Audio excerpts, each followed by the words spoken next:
Hello and welcome to another video. Today's topic is gonna be a full push day, and I am gonna give you guys 4 to 5 tips on how to actually enhance your push day performance and make your chesticles or pecs grow even better. As you can see here, we are less than 4 weeks out from the first and only, yeah, that's new, bodybuilding show. The body weight today was 72 kilograms, which is the lowest weight, and I'm very light, and this is how I look. Lighting is horrible and it's fucking loud, Jesus. Can you even see my legs? I don't think so. Come on, Ivo.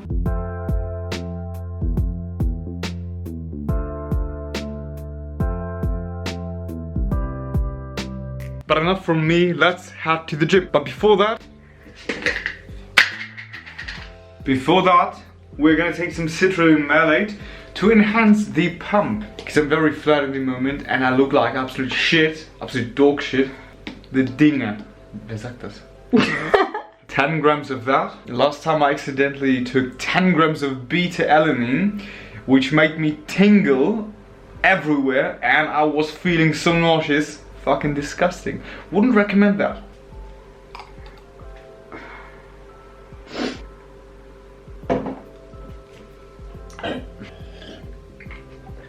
Very sour.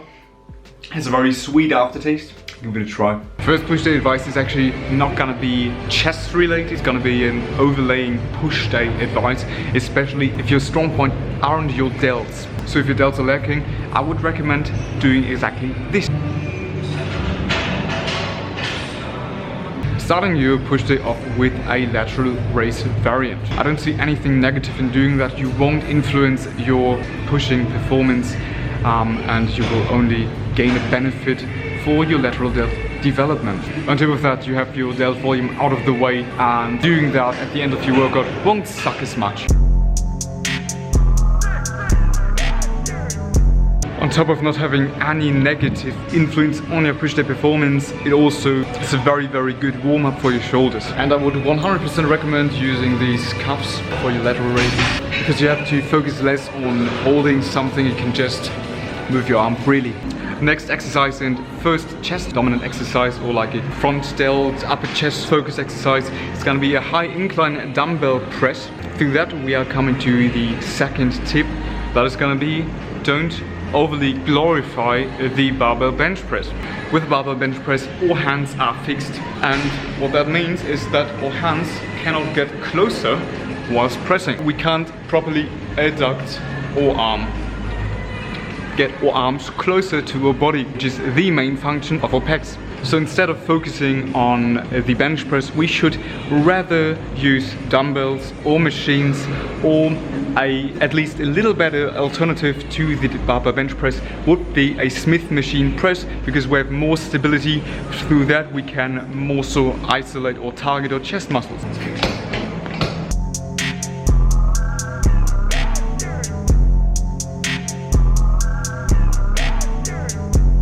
Coming to the next point, tip number 3. Never prioritizing the weight use over the technique. We shouldn't deviate too far from optimal technique, even though we want to push more weight, but that doesn't really give us more bang for a buck. In the end, utilizing proper technique and using less weight will give you a better stimulus. Less weight will give you less fatigue while still giving you the same amount of stimulus. And therefore you can tolerate more of that, and that is going to result in, well, more hypertrophy, so more muscle mass.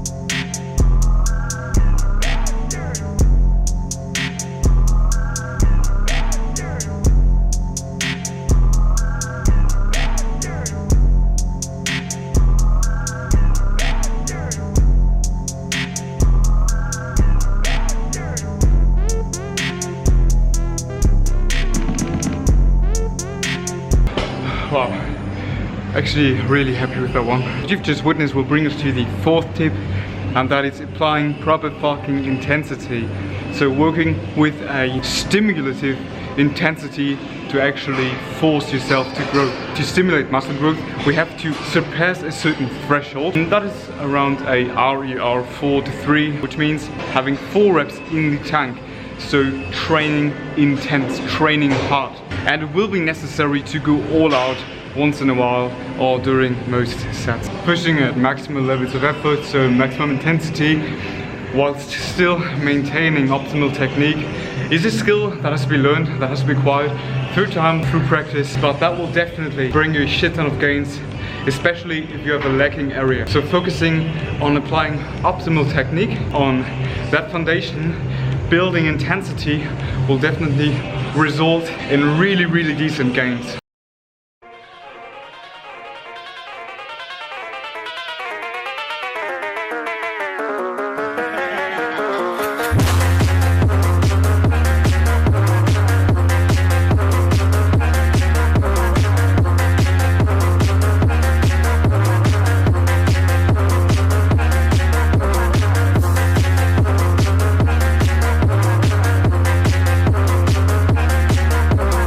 Coming to the fifth and last point, utilizing machines and cables to your own advantage.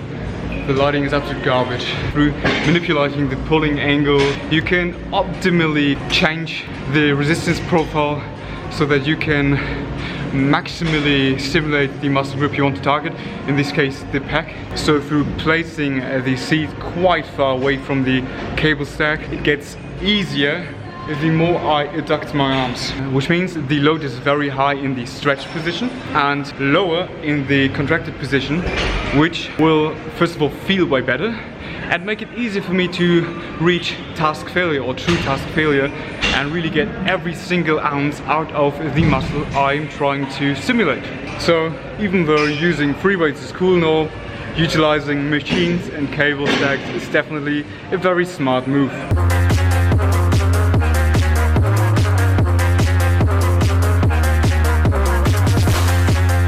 Coming to the last tip, feeds into the proper execution of technique. Don't cut range of motion. You will start to bullshit yourself when cutting range of motion. You won't get more bang for your buck. Yes, you will use more weight. You are at higher risk of injury. Progress is very difficult to track and everything just goes downhill from there. Work with a full range of motion, which means the full active range of motion that you are capable of controlling. That's it for me. So I'm posing now and we'll see each other later.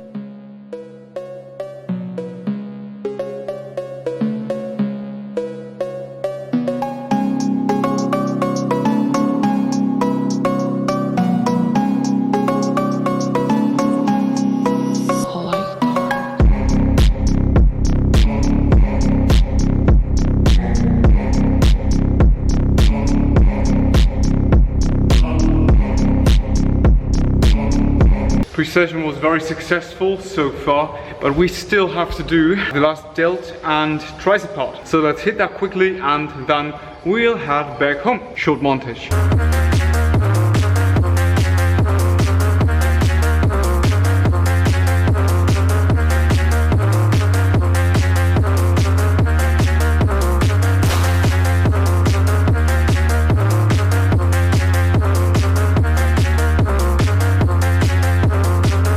We are back at home, workout done, post-workout energy is gonna be consumed. Jesus fucking Christ. Ah, tasty!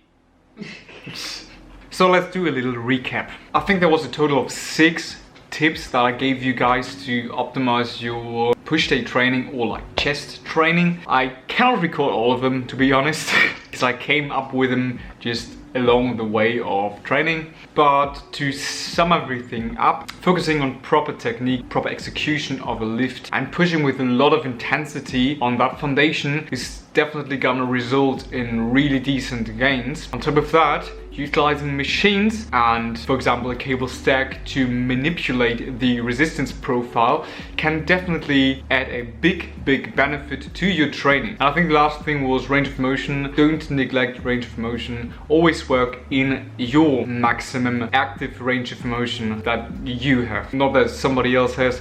Don't try to force going like beyond I don't know what. Go to the point where you can still feel the tension on the muscle. That should always be the case. and that you can actually control properly. And doesn't make you feel pain. Pain should be a thing during training. That's very important to note as well. One very essential thing that I actually forgot to say right now is bench press is a shit exercise. Don't do the bench press.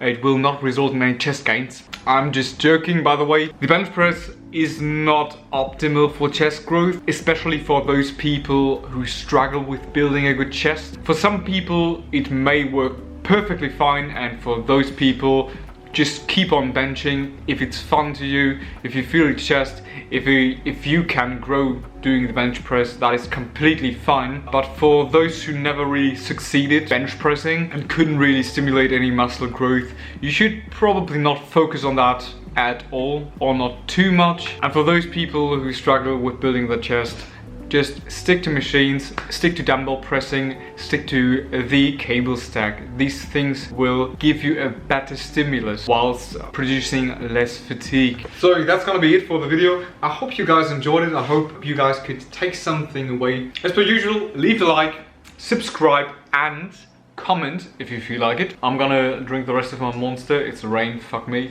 And yeah, I'll see you guys next week on Sunday.